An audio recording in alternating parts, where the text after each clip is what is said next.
Good morning, everybody. Happy Friday. We are on our way into the weekend. Y'all know I'm happy about that, but we got a lot to talk about. I see you guys are already in the chat about our first topic, about Zion. I see somebody in the chat saying that the Pelicans are not poorly managed. We are going to challenge that in our first Need to Know news.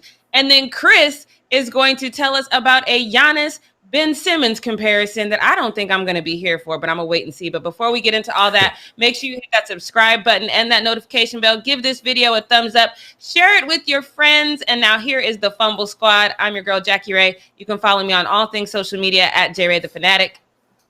It's your boy Chris. You can find me everywhere at CK2K. It is finally Friday. It's here. It's Friday. Hey. It's Got here. any plans for the weekend? Not a thing. Not a thing. I ain't doing a bunch of anything this weekend. And I'm looking forward to it. The last few weekends have been crazy. Doing nothing. What about you? Yes, I will be covering the Grand Prix in Long Beach on Saturday. So y'all should go ahead and follow me on my social media because I'm going to be posting a lot of that. It's not one of those things that I'm looking forward to because it's been stupid hot as of late.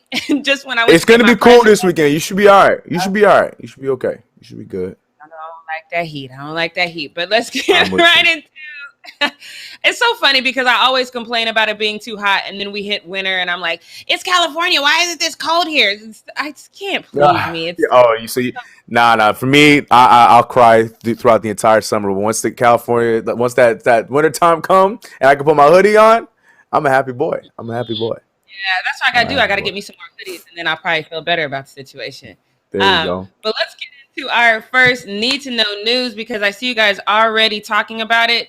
Zion, and I'm a little shocked at this one because depending on how long you've followed the Fumble, I basically started when Zion was getting all this hype in college, and I've been on the Zion train this entire time. I love Zion. I think he is going to be the next big thing, no pun intended. But I really like Zion, and I think he's a good person, a good guy. I think he's a happy-go-lucky guy. I don't know. It's a possibility I could be a tad bit wrong about that if you believe some of these reports that are coming out. So if you don't know, Zion is entering his third season. Coming up is his third season in the league. And so just to recap his stats last season, just want to throw this tweet up really quick so we can kind of get a frame of reference. So last season, he was averaging 27 points per game, 7.2 rebounds, 3.7 assists, and he was 61% shooting. That's being plagued with injuries and all this stuff. So I'm like, okay, these stats are dope considering, all that he's gone through. So one thing I didn't expect, especially when you are on a rookie contract, I don't expect a rookie to all of a sudden take this diva role that we're seeing from Ben Simmons or even the James Harden. I just don't expect to see that, number one, from a person who's on a rookie contract, number one. And number two, someone like Zion, because I really think Zion is a good dude. He won't be eligible for an extension on his rookie contract until the end of next season. And at that time, he could potentially get a 5-year max extension worth $181 million. But the road to that contract is getting a little bit muddy because according to New Orleans newspapers, Zion and president of basketball operations, David Griffin, barely talk. They don't talk at all. So I want to keep this post up there for a second because I want to kind of get into, I'm not going to read that whole long. I know y'all can see in that post that there's a long dissertation. I'm not going to read the whole thing. I'm just going to kind of summarize it. But basically it says that Zion is a little frustrated by how they handled his injury and how they brought him back. He thought that they basically made him jump through too many hoops to get back, and they had him returning in 6 to 8 weeks, and then it was more like 3 months before he came back, and then they limited his minutes. So he's a little bit perturbed about that. He only played 24 games as a rookie and then averaging 27.8 minutes per game. So that's one of the things that started souring that relationship. And then now we can go to what the rest of this tweet says. So that's a little summary of what the top of that tweet says. But now this, it says, now the guy who's been fat for his entire NBA career won't show up to any of the team's offseason workouts together. He's ghosted Brandon Ingram and the assistant coach, Fred Vision, in Phoenix. Was in Vegas for Summer League. He didn't meet with the teammates and has no relationship with the front office. I've said it before, but it's almost impossible for the past 2 years to have gone any worse. a fraud president of basketball operation, a franchise player who's been fat or injured for his entire time here, his psycho parents, and somehow less leadership ability than Anthony Davis. At least AD showed up to team workouts. It's ridiculous. So that was apparently leaked to that site and this is apparently from someone who's inside the situation. So with that, when he's talking about the parents, apparently Zion didn't only have the injuries that we all knew about. He had another injury, but his family basically put pressure on the Pelicans and said, hey, don't tell nobody about this injury. So the Pelicans basically covered up that injury, which is insane to me. But apparently that's one of the things that happened. So now we have the Pelican sports reporter who kind of saw that, and he basically said, I think I might have one more tweet, I'm not sure, but he basically said, I can't refute that at all. That statement that we've seen about him being fat, there's a bad relationship between Zion and the front office, is a true statement. Chris, what do you think about all this? Especially, are you shocked to hear something like this about someone like Zion? I was shocked. You said, off top, so you're not surprised at this at all. Not in the slightest. I'm not surprised at all about any of this. Why would Zion talk to a team that's not listening to any of his requests about anything? He didn't want Stan Van Gundy, yet they got Stan Van Gundy. But what Stan Van Gundy tried to do was put the ball in Zion's hands. But as that team saw, that was the complete opposite of what this team needed. This team was one of the fastest teams in the league. And when they were healthy 2 years ago, that team was A, fun, and B, really good. And then the next season, they take Lonzo Ball off of the ball and they put him out, and his shooting numbers went up fine, but he's not getting no lobs to nobody. It's just Zion trying to do Zion things. And Brandon Ingram's stats went down. Everything went downhill last season in David Griffin's first full season with this team. And to hear that they don't have that there's no communication, no crap. Like there's no duh. Like it doesn't surprise me at all because Zion had made it openly clear several times, I would like to keep Lonzo. Lonzo's like, all right, cool, peace, I'm out. You know what I'm saying? He's not talking to Brandon Ingram because it doesn't matter because the two of them don't really work well together. So it's hard for me to call him a diva in a situation where the team is not doing anything for him. Now, when there's a situation where the team is doing everything in their power to help this guy win a championship and they're still ghosting, they're still then I get that. But in this situation, I don't see Zion being a diva at all. The parents thing, I like miss me with the parents. I feel like that's always a scapegoat reasoning with NBA teams. We saw the whole thing with LeVar Ball when in more cases now LeVar Ball was not wrong in a lot of situations when it came to his sons and what he was supporting and blah blah blah. And I'm gonna say the same thing with Zion's parents and he will. You can quote this and you can put this and you can clip this. The minute Zion Williamson is playing for another team, Zion Williamson is going to be playing the same stats, but then he's going to be competing for championships or at least competing in the playoffs. And we ain't going to be hearing about his parents anymore. We're going to start hearing the same things we heard about LeVar. Oh, man, maybe they were right. So New Orleans handled this whole entire thing stupidly. I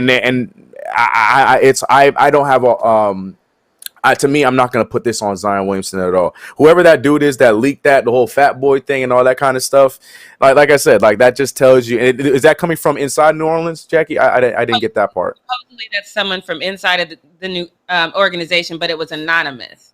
There you go. I like that. Everything need to be said. They trading away Drew Holiday for Eric Bledsoe. Like it's just the complete nonsense going down from move to move, head coach, player. Like it makes no sense. If Brandon Ingram probably gonna be out of there before Zion, and then poor Zion gonna be all alone, and you're gonna be Anthony Davis on the 4th year of his contract. It's gonna be the same thing all over again. New Orleans is not doing anything to get their head out of their asses to figure this whole entire thing out because that's just how this organization has been, and they're going to continue to be this way until they get somebody that is going to work with your star player. They never did it. Chris Paul was probably the closest one because they got him a coach that he liked. They talked to him, blah, blah, blah. But Anthony Davis didn't give a damn. That's why he left. Zion Williamson, we're seeing it right now, and he's only in year 3 of this contract. So I'm not putting no blame on Zion Williamson at all. If you're not going to put any effort to try and help this kid improve his team, then why the hell should he? You know what I mean? To me, I feel like Zion isn't in no wrong in this at all. And the fat boy and all that kind of stuff like that says all you need to hear.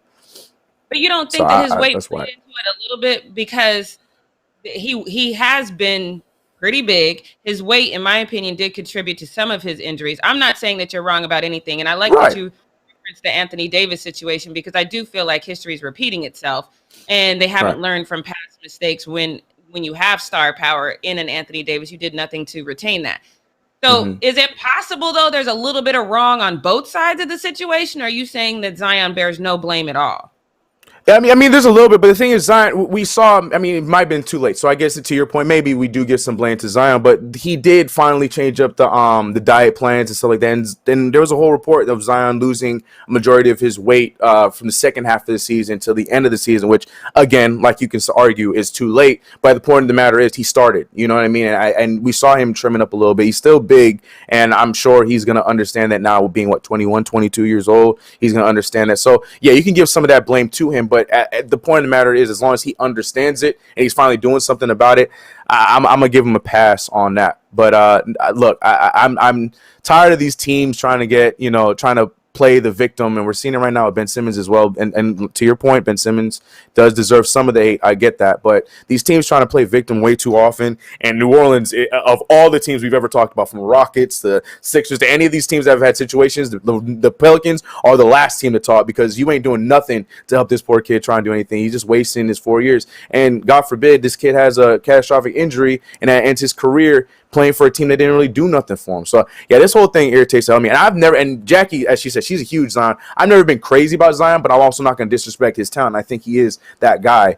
But I've never been crazy about Zion, but at the same time, never been crazy about how New Orleans handles himself. And these last 2 seasons were the icing on the cake for me on how they know how to run an organization. They should move that team somewhere else, because they need to focus on our Saints and don't worry about it. Sorry, Benson family, but y'all don't know what you're doing with your basketball team.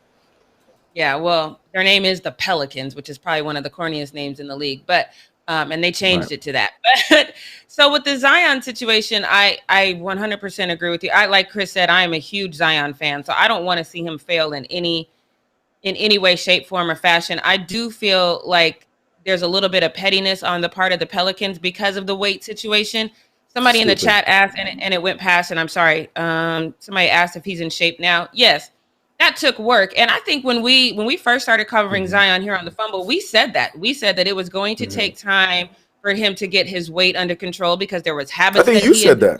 If I remember correctly, I think you were the one that said that.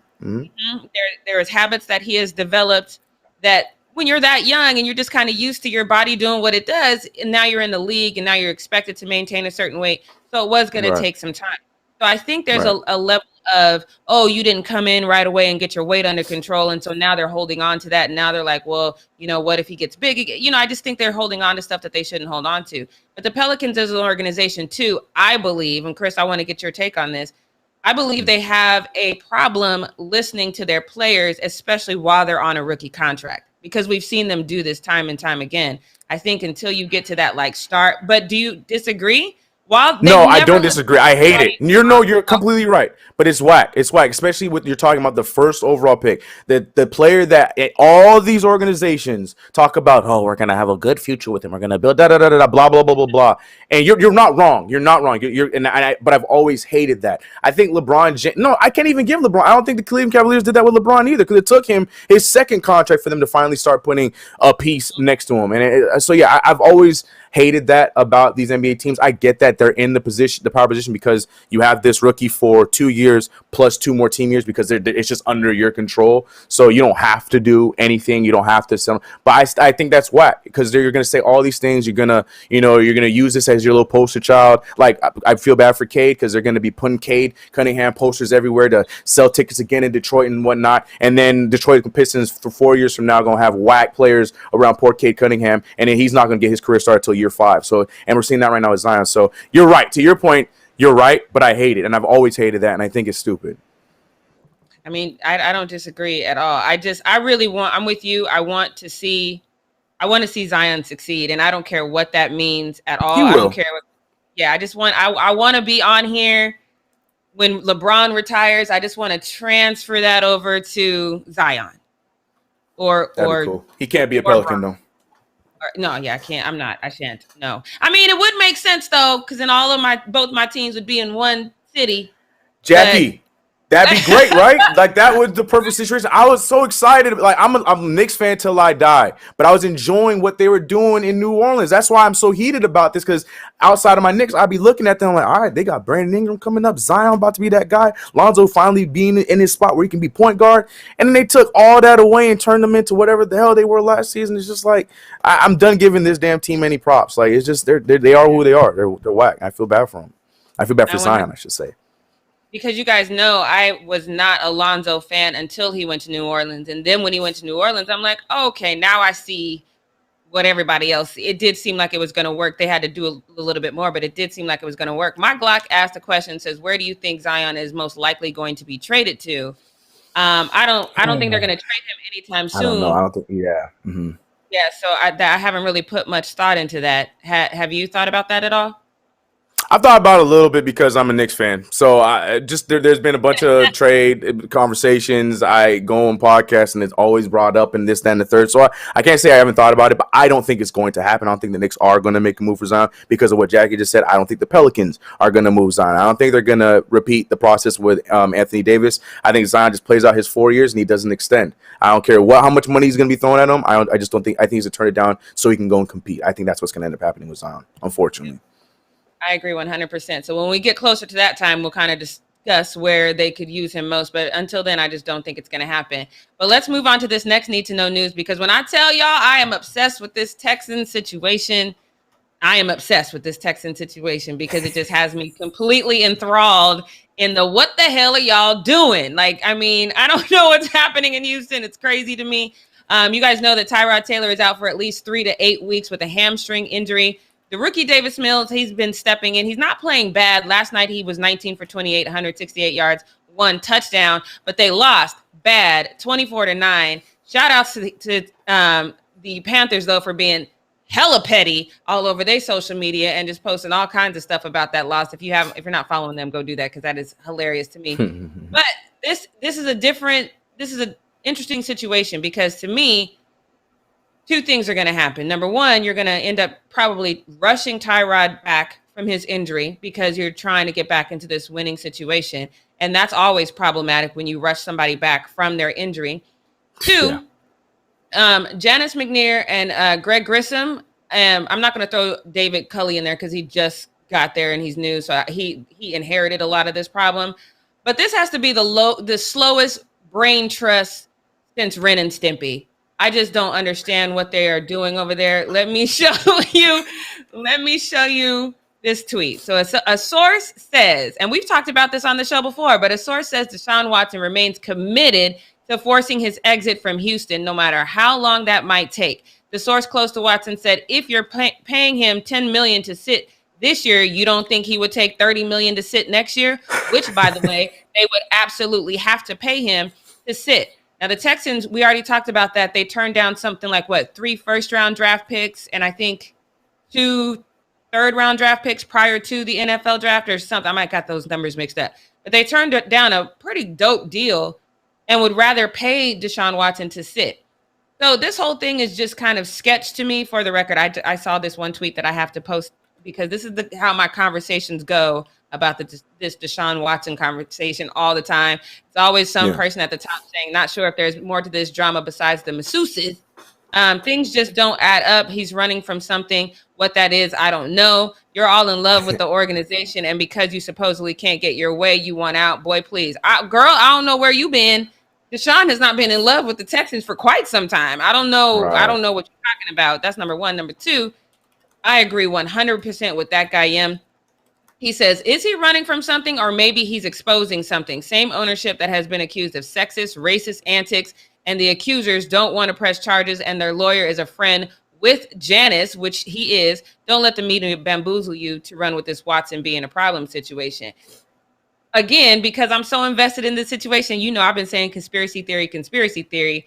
If Deshaun Watson, in my opinion, I just need to let y'all know that, in my opinion, if he was truly 100% guilty of all that he's been accused of, he would be out here being a choir boy. He would play for the Texans because he would want that good boy image to precede any legal proceedings. He gives not the least bit of a damn, which lets me know this ain't exactly what we think it is. So Teams per AJ are still interested in Deshaun, which we knew that as well. So let me throw up one more. I think tweet.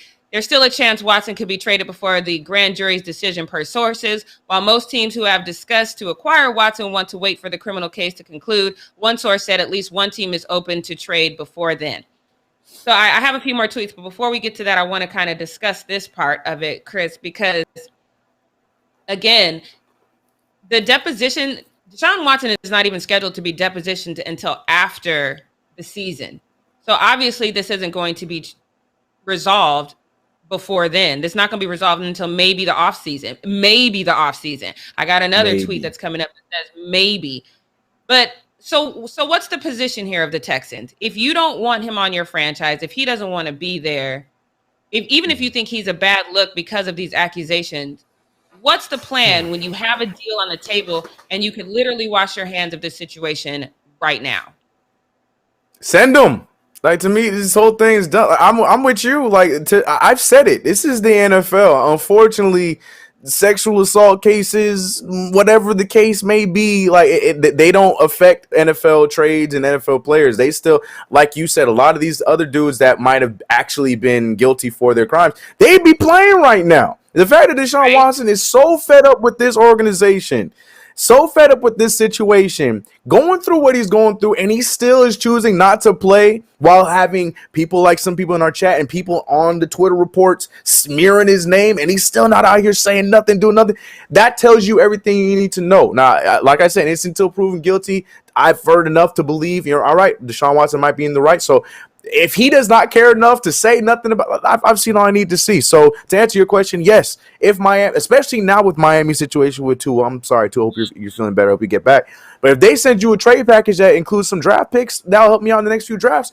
I'm taking the deal. Okay, it's not a question, because like you said at the top, Deshaun Watson is going to sit pretty, work out, and be ready, and he's going to hold y'all for ransom, as he should. Because if we're talking about stupid organizations, I feel like we went from point A to point B because Houston been stupid their whole entire inception of their time in the NFL. So look, I feel like, yeah, Deshaun Watson. This whole, like we were talking about the Ben Simmons saga, this Deshaun Watson saga has been really interesting to see. But if there is that deal by Washington, by Miami, by fill in the blank team, if I'm Houston, I do it because, A, like you said, wash my hands of it, because they're trying to wash their hands of it now by saying Tyrod Taylor's the future, or he's running our team now, and now we have this rookie quarterback and this, that, and third, as if Deshaun Watson's still not back there taking up all your damn money and you ain't able to play the light bill throughout the week. We get what's going on. So y'all got to get him off contract before you can completely wash your hands of anything. And like you said, I feel bad for my man David Culley, bro. He just my man just in the middle of all this, and he has to clean up the mess that Bill O'Brien set up for the past few years. Like, it's just such we back-to-back terrible organizations we're talking about right now. Yeah, Deshaun Watson needs to go for many reasons, for the Texans and for Deshaun.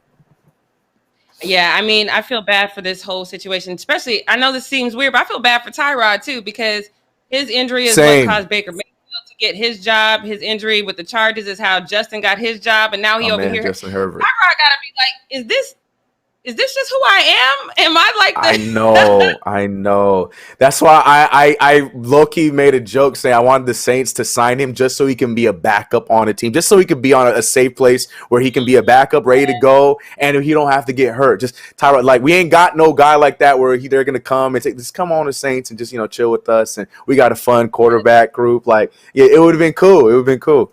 But yeah, I feel bad for him. Everywhere he goes, there's a rookie right behind him that takes us. It's just crazy. I feel so bad.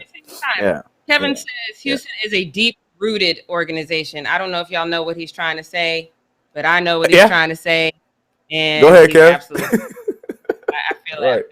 I do have another tweet, so let me throw this one up because I have a couple more. It says, so why hasn't this happened? And he's talking about, AJ's talking about the trade now. So why hasn't this happened? And he says the Texans still want a major haul of top picks in return. Watson has to approve the trade because, he has that no trade clause in his contract. I think I might have failed to mention that. So he has to approve the trade.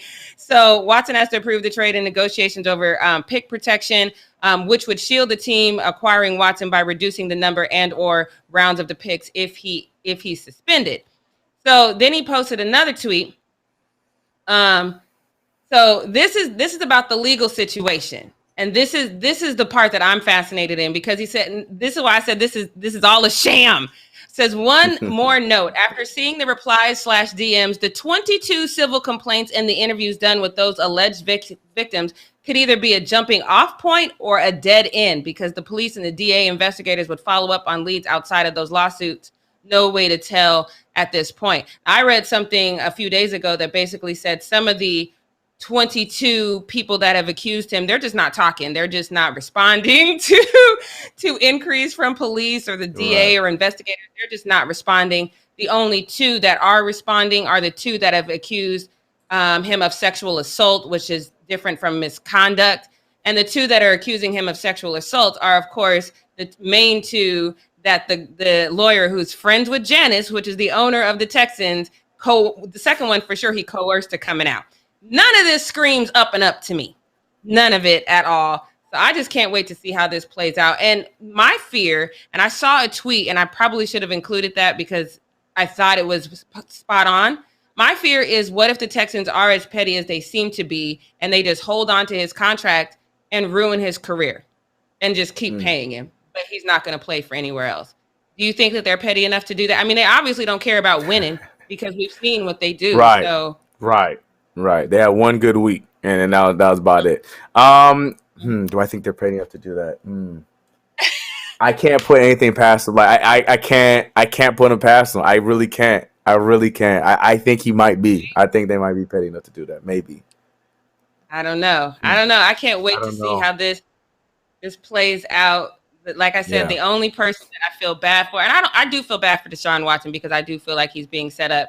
But my main person I feel bad for right now is Tyrod, because I just don't want him to be the launch pad for this rookie, because that's just his MO right now. And I just don't want to see that happen. Kevin Pryor says they are super petty. So maybe. Maybe it is. All right, Kev. All right. Mike Lock, though, says, honestly, if they do that, then we suing them. Aaron, I don't know if you can, though. That's a contract. They have a right to hold on to I was going to say. Yeah. Mm-hmm. Let's see. Let's go into the post up now. I'm excited for this post up getting us into the weekend. Oh boy, yes, it's time for the Friday edition of Post Up. With your boy Chris, get the stretch in there so we can get into this one. Sorry, it's time. So this first one, it was the one that Jackie was teasing that she might not agree with.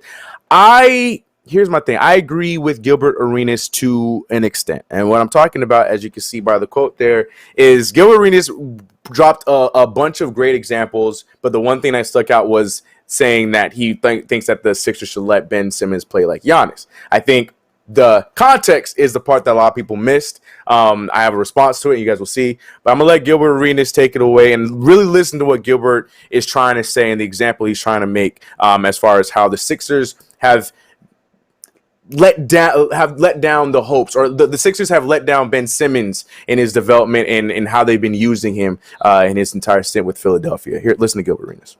They don't want to blame themselves for what he became, right? You're talking about a guy who's 6'11", can get to the basket anytime he wants. He's the point guard that's coming downhill, long, can jump. So really he's unguardable if his mentality was, I'm just going to go out and score 40. So when you're doing post-up plays where he's passing into Embiid, my thing was with Doc, what fucking plays are you running when he's in? Like what play? You think that he's at the top of the key and you're going to do a pin down for a shooter? Where do you think his man is going to be sitting? He's going to stop all that curl shit. He's going to stop all that post-up. So the fact that you're not smart enough to say, hey, Ben Simmons, just drive. Just go score. 1-4 flat.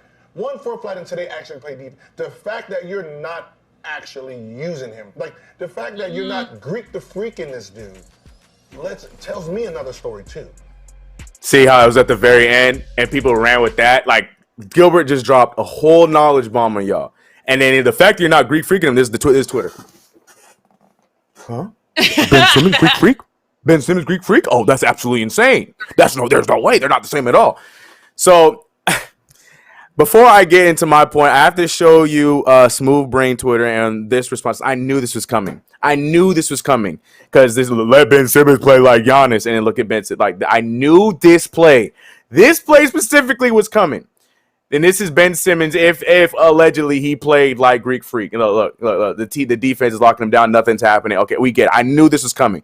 But if you listen to the point that Giannis, that Gilbert Arenas was saying from the jump, and he said they're Philadelphia scared to take ownership from what he turned into.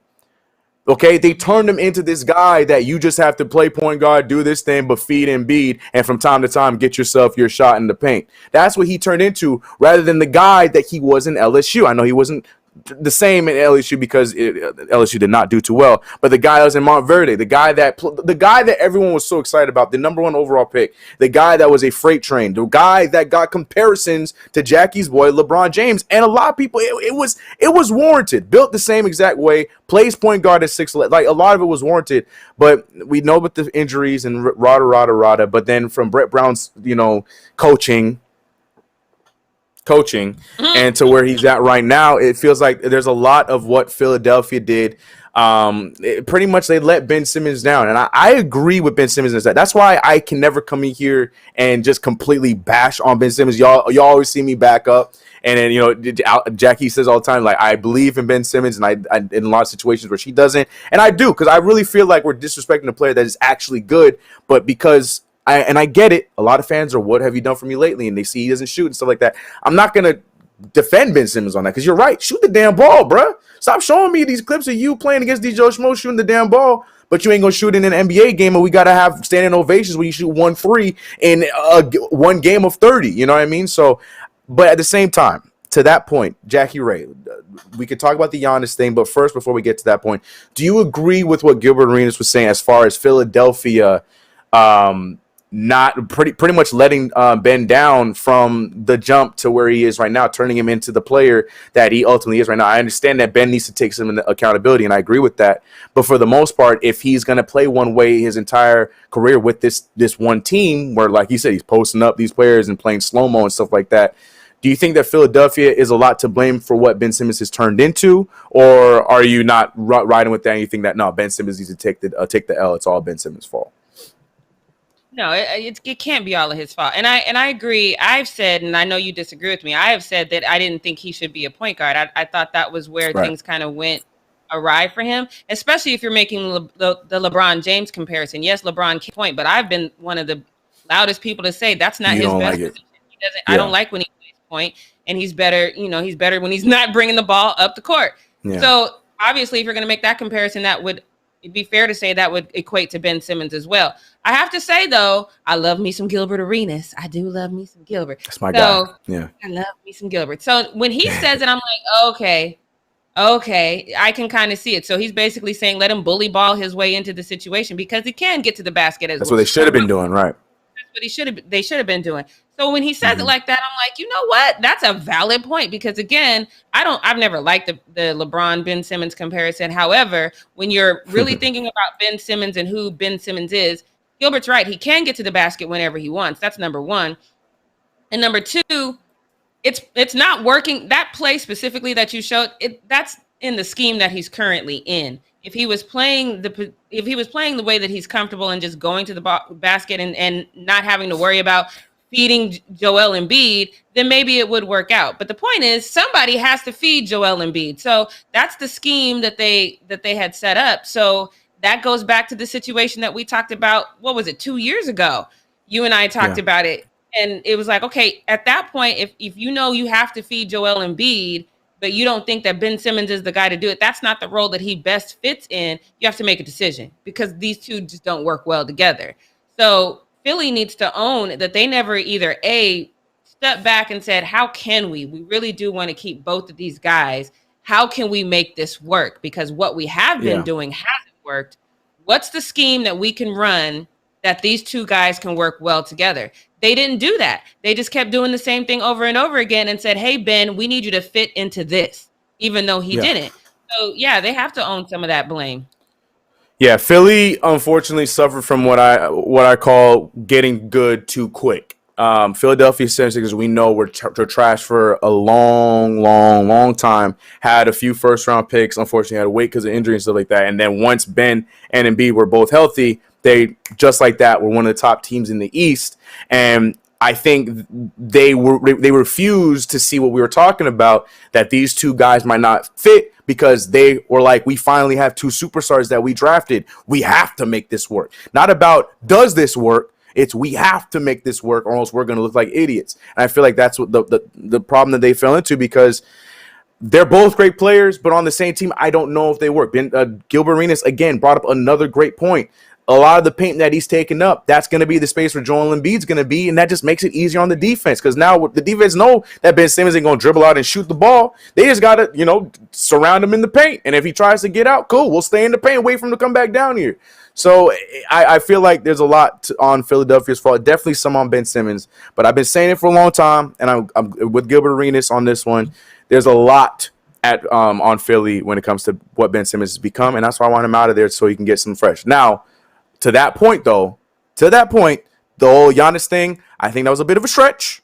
It was a bit of a stretch, but I understood that wasn't the entire conversation, and people took that and flew with it. Anyways, yeah, so I was cool with that. Now, Shaquille O'Neal has some opinions, and he's never been a fan about super teams. So we're going from the opinion of retired Gilbert Arenas to the opinion of Shaquille O'Neal. But Shaquille O'Neal's talking about super teams and how he feels about super teams, and he's never really backed down from his opinion. He's saying this. The guys are really cute, and they're sorry. Let me try again. The guys are really cute, and they are really lazy when they want people like me and Robert Horry to show them respect. Believe me, I had known that it was okay to team up with Hakeem and play next to him after Houston broke my ass in 1994. I would have done it. So here's basically what he's saying is things were different then from now. We know this, Shaq. I don't understand why we keep asking Shaq about this and we keep hearing Shaq talk. We get it. We understand it. It wasn't looked at the same way then as it is now. My beef is that you guys stay in this, back in my days. Stop. It's not your day. It's not the same situation. I have a hard time anytime Shaq talks about super teams and, back when I was playing against Hakeem Olajuwon, I could have joined him and we would have made a good tandem. Like, it would have been great. We get it. We get it, Shaq. But you had your own super team with Kobe Bryant. I get it. You went there and you didn't know what Kobe was going to be. But at the same time, I hate when the older players pull this card it's so much easier to do it now because players. What he just used he's called them cute and lazy in the same time. I just feel like it's such a lazy conversation. We want to talk about lazy. It's such a lazy argument. It is what it is. It's the next generation of basketball.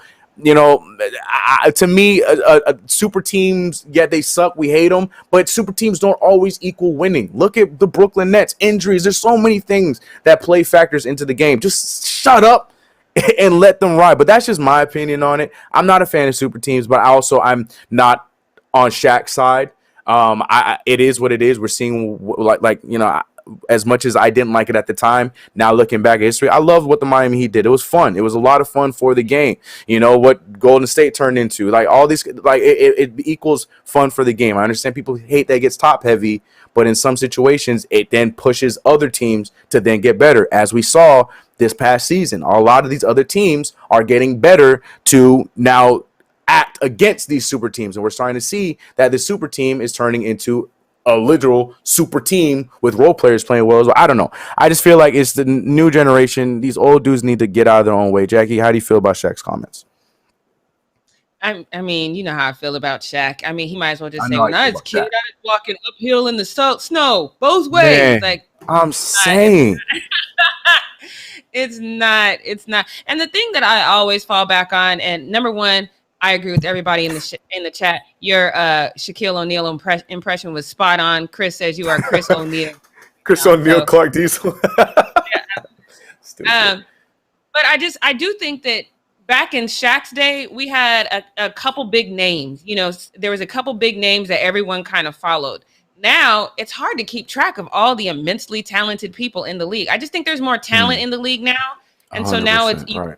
Can spread it out more, and now just because there's so much talent, it's easy to classify someone as a super team. So, and I think that's going to get progress. I don't want to say worse, but it's going to continue like that. People are going to get more and more talented. And so then Shaq 10 years from now we're going to have like 30 super teams, and Shaq's going to be like, this is just, they shouldn't even draft these guys because they're too good. He's just going to say something stupid. Yeah, something stupid. The game evolves, the talent evolves, and this is what happens. So I love it.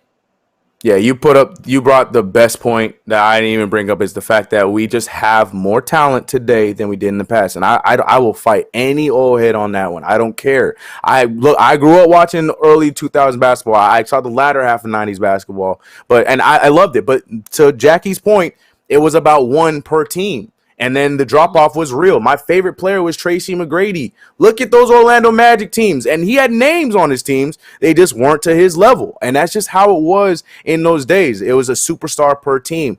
Except for my Knicks. But that's neither here nor there. So it's just different. Now we're seeing multiple players on teams even before they move and trade. Sometimes they get drafted this way. And then you're seeing these multiple. It's just the talent is different in today's game than it was then. I don't know. I just feel like it's just a whack argument from Shaq. But like Jackie said perfectly, man, Shaq could be talking about snow and whatnot, and no one's going to care because he just sounds like an old head with whatever he says. Anyways, I also stick with the NBA. We want to stem off of a conversation we had yesterday. I think it was, I already forgot. Andrew Wiggins not getting the vax shot and him being in San Francisco. Well, literally, it feels like right after this show went off, like we went off air, I went on social media and then I'm seeing everywhere Kyrie Irving is not going to get vaccinated. And that became the whole entire conversation. And a lot like Andrew Wiggins, this came out where Kyrie Irving basically is not going to be able to play any home games. This thing came up. You see the report, Kyrie Irving still not vaccinated and could miss the Nets home games. I mean, it makes sense because, that's what the rule is.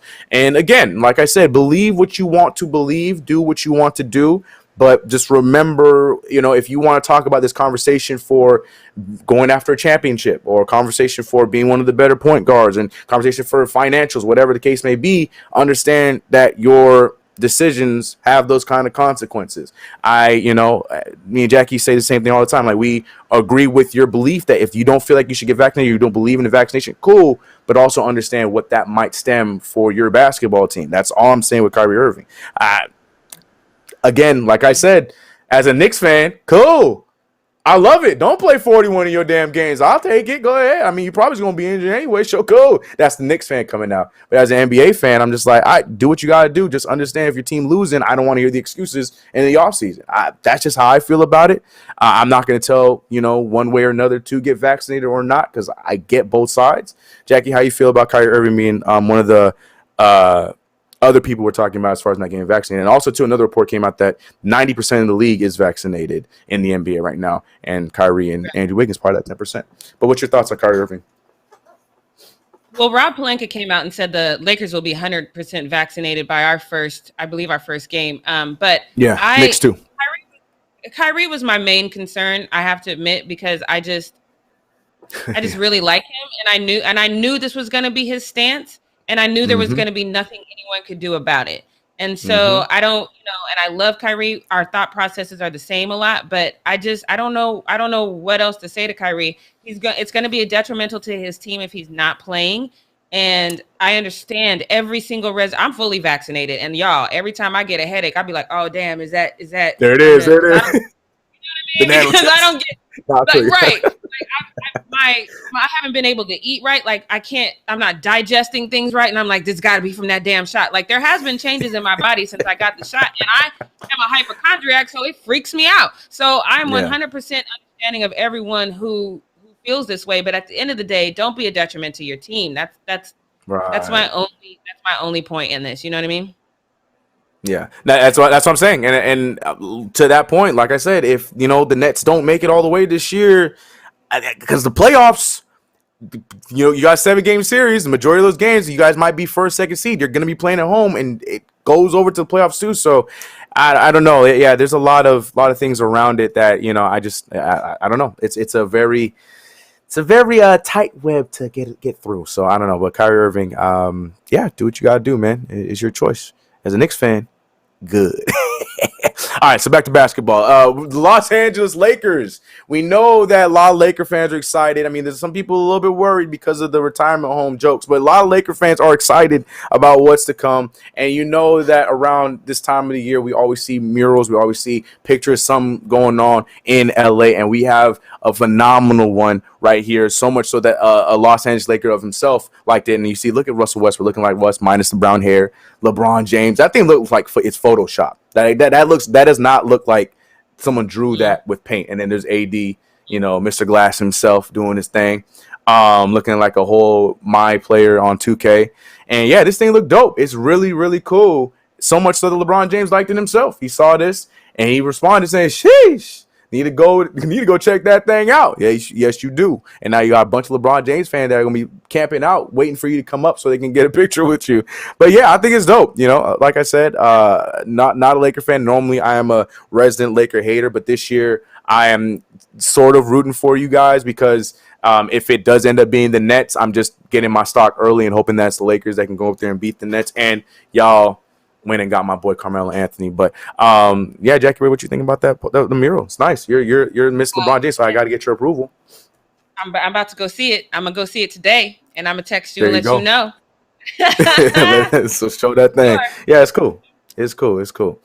All right, but yeah, LeBron James likes it. Jackie likes it. Laker fans like it. Then we cool. All right, well, that was our basketball talk for Post Up. Now we're going to pivot over to the NFL as we typically do. And this first one is we got some beef. Because as you know, Tom Brady's trainer, oh my goodness, I forgot his name. Sorry, but he's never been Alex Guerrero. Yep, I did have it right. He's never been a fan of Bill Belichick, and he came out to make sure that he defends his man Tom Brady. I don't know why it came up. But talking about Tom Brady and his relationship with Bill Belichick, he says you can't treat someone who's in their 40s like they're 20. It doesn't work. And basically he's just saying that Bill Belichick was never willing to evolve around Tom Brady's game rather than try and stick his playbook into whatever Tom Brady was doing, regardless of how old he was. And that's why it didn't make sense. It didn't work between the two of them. I completely agree. I don't know why this is a conversation. I think he's completely right. We saw that not work with Cam Newton in his first season. They tried to run Tom Brady type stuff with Cam Newton. Did not work. Ultimately, Josh McDaniels switched it around for Cam, but then they cut him. So I don't know what's going on with the Patriots. But hey, Patriots are winning. So look, what do I know? Until this week, because here come the Saints. We coming for you, Patriots. That's right. We need to get back on over 500 this week. But yeah, Jack, you have anything to say about that, or you completely agree with Alex Guerrero's comments? Like, right. I mean, I feel like it's 100% accurate. Like, he's right. He didn't evolve. Yep. That's why Tom Brady left. Now he's continuing to play the way he plays because the playbook makes more sense for Tom Brady on the Buccaneers. So, yeah.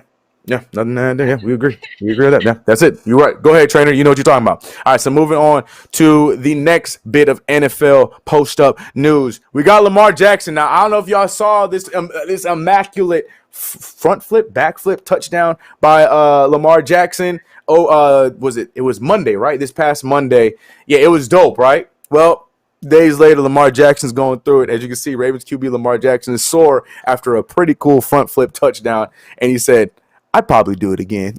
So right. he don't give a damn. He learned his lesson. Look at him, looking like he on his middle finger doing a little front flip. It was a dope touchdown. It was cool. Like, that one is up there with, I don't know if you guys saw Mike Williams' Superman touchdown, the Chargers game versus the Cowboys. Those are my two favorite touchdowns of this past week. This was dope. But yeah, that's that stubborn mindset. Like, I'm hurt, but I'll do it again though. I'm with you on that one, Lamar. I see that. That's definitely something I would say too, for sure.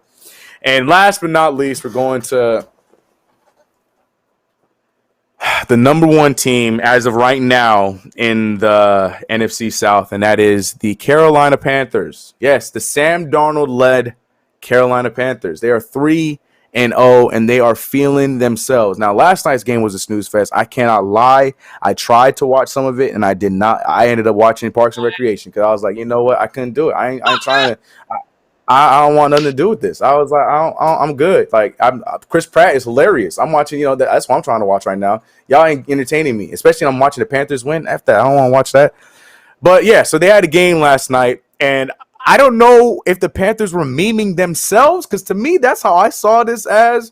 But Panthers put up this meme. I saw this they were memeing themselves. football, yeah, right. No one looking for Thursday night football, and they know it. Like football Saturdays, yeah, that's cool. Football Sundays, yeah, all right, that's good looking stuff. But nobody looking for football Thursday because they're looking like my man in the back. Like he ain't gotta look at me like that though. Like chill with that, bro. Like you ain't gotta look at me like that. But I thought they were memeing themselves in this one. I'm like, I laughed, but I was just like, wait, but that's kind of you memeing yourself. So I laughed even harder because I love seeing the Panthers meme themselves. And then they meme themselves again on Instagram, where it's like, why are you trying to be all cute like this if your team is 3-0? Like what the hell? Own up to it. You 3-0. You beat some good. I mean, except for the Texans. You know, you beat the Texans and the Jets, but you beat your your division rival Saints. Like own up to it. You 3-0. Puff up your chest a little bit. But one of my favorites. Look at the comment section at Panthers Globe. It said, "I've won, but at what cost?" Because you guys know, unfortunately, CMC got hurt and JC Horn got hurt in their last game. Two very key players for this team. But yeah, man, I don't know. Panthers, do they not? I know it's saying they were in fading mode. To me, I see this. Do the Panthers not know how to meme? Like, I feel like those were self-burns in both of them. I don't know. Maybe I'm seeing it wrong. But you liked it. Like, you even like the little, like, please like this. I want some. I'll be showing the whole Panther like in like Superman clothes. Like, yeah, we 3-0, like doing something crazy. I don't know. But okay, well, I guess it's just me. I like it because you don't want to put that, because you don't want to say, look, we 3-0, and then you end up losing the next 3, and then you 3-3. Because they will. So you got to be subtle. So you gotta just kind of like lean in and be like, man. And then that one where like the kiss, like, hey, you see us out here doing that. I know y'all focusing on the team that you thought us would win, but here we are out here winning. I thought that was cute. I liked it. I thought that one was funny. I liked the first one, but the second one, the IG one's the one that's got me more irritated. First one was hilarious. I still think they're kind of memeing themselves on it, but no, own up to it. But I guess Jackie's right because, like she said, they probably gonna be 3-3 in about another 3 weeks. But yeah, so I don't know. Then everybody gonna refer back to that tweet and see now if they refer back to they right. like, we was just saying, yeah, we wasn't shading because that's why it's little. So they have an out now. They do it your way. There's no don't save me. Don't save me now. Now go all in, man. Puff out your chest, man. Like Jameis Winston, 5 touchdowns the first game, no touchdowns the second game. Puff out your chest. Anyways, Jackie Ray out. I guess that's what I wouldn't do. But can you tell us what we not going to do going into this weekend? Yes, let's get into this because this one I don't know why I'm so excited to talk about this. We started talking about it a little bit before we got on the show, and I said this is one of those things where you immediately realize Tom Brady's been in the league way too long. And the crazy thing is I would bet, I need y'all to raise your hand. Some of y'all was like 5 years old, maybe even 4 years old when this happened. Because this happened 13 years ago. And so 13 years ago, there was a woman. The only reason I remember it is because Jamil Hill actually interviewed her after it. I hated Tom Brady at the time, so I didn't care about it. But I remember Jamil Hill interviewing her afterwards, so I didn't actually see it. So this is actually my first time seeing it. But I want you to see this proposal that was made to Tom Brady 13 years ago. Take a look. To the woman in the wedding dress. Are you really? Wow, I've never had a proposal. Yes, please, Brady. What's your name first? My name is Inez. Inez, it's a beautiful name, Inez. City, marry me. I'm the real Miss Brady. So he was very, very charming about it. He was like, he said something funny at the end, like, I have a lot of, Miss Brady's in my life. And she goes, I'm the real Miss Brady. He goes, no, I'm a one woman man, but you're so beautiful. I'm sure somebody will love you and be happy to marry you. Again, that was 13 years ago. And I don't know how long it took for her to fulfill what Tom Brady said, but she did end up getting married, and she married an attorney. So that's decent money, right? So she married an attorney. I'm gonna get to that in a minute because half y'all can't read it, no way. But so she married an attorney, and they've been married for a while, but now she's in the news. First of all, she was a reporter for a Latino station, Aztec TV. So, and her name is Inez Gomez, but she married an attorney named Victor Manuel Alvarez. Well, here we are 13 years later, and the reason why she's back in the news is because her and her husband are accused of embezzling 3 billion pesos, which is about 146 million US dollars, from the Ministry of the Interior. which is a church, which is in 2016 and 2017. So they was definitely determined to get that Tom Brady money. They just embezzled it from a church. So now they're on the run. And the Mexican Attorney General's office has now requested that Interpol and all international crime agencies be on the lookout for these people so they can come back to Mexico and stand trial. This is the funny part, right? So she posted this to her IG, and like I said, half y'all can't read it anyway. I translated it as best I could, but basically what it says, and this earlier in the show, I told you that what Deshaun Watson is doing is kind of I'm innocent behavior, right? This Instagram post is I'm guilty language, because she says basically we have not had access to the warrant nor the proof that they have that justifies it. We are preparing to face this process and exercise our rights. There ain't nothing in there about we emphatically deny these charges. We did not do it. We've never even heard of this church. Nothing like that is in there. On top of that, y'all ran. When you run, not all the time, but when you know that it's coming, they got word from somebody that, hey, a warrant has been issued for your arrest. And then her and her husband was like, oh, say less, fam, we out. And they ran. You don't do that if you're innocent. If you're innocent, you'd be like, okay, bring it. Let's see what we got. Let's work this out. So the moral of the story is, if you try, I feel in my heart of hearts, and this could just be me being petty. Y'all know I have it in me, but I feel in my heart of hearts that moment in time 13 years ago told us who she was.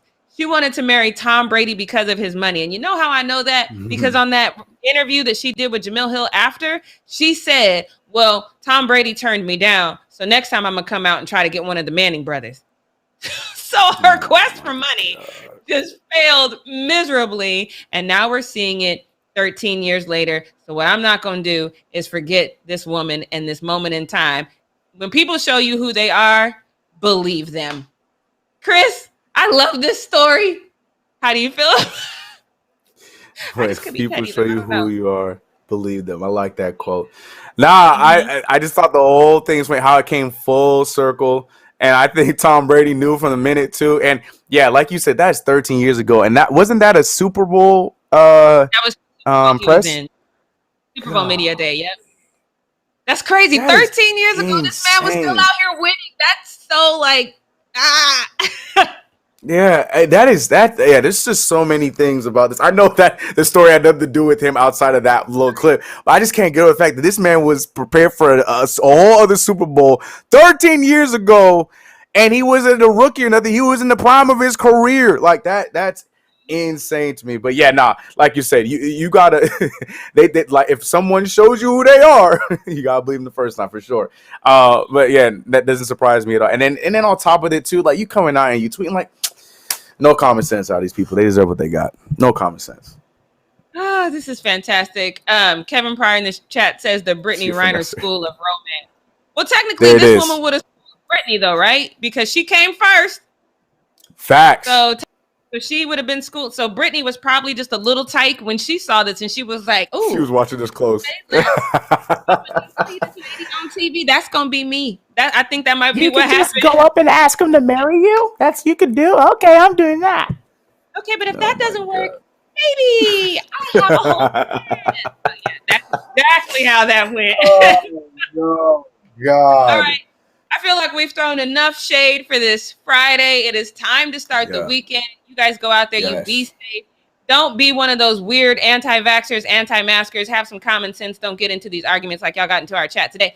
Just go out there, live your life the best you can. Be good to yourselves and each other. Be safe. We will see. And each other. And each other. That's the important part of this whole conversation. Don't forget to follow me on social media at Jared the Fanatic, especially if you want to see the Grand Prix race stuff.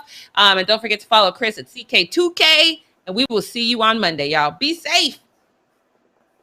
Pew, pew, pew, pew.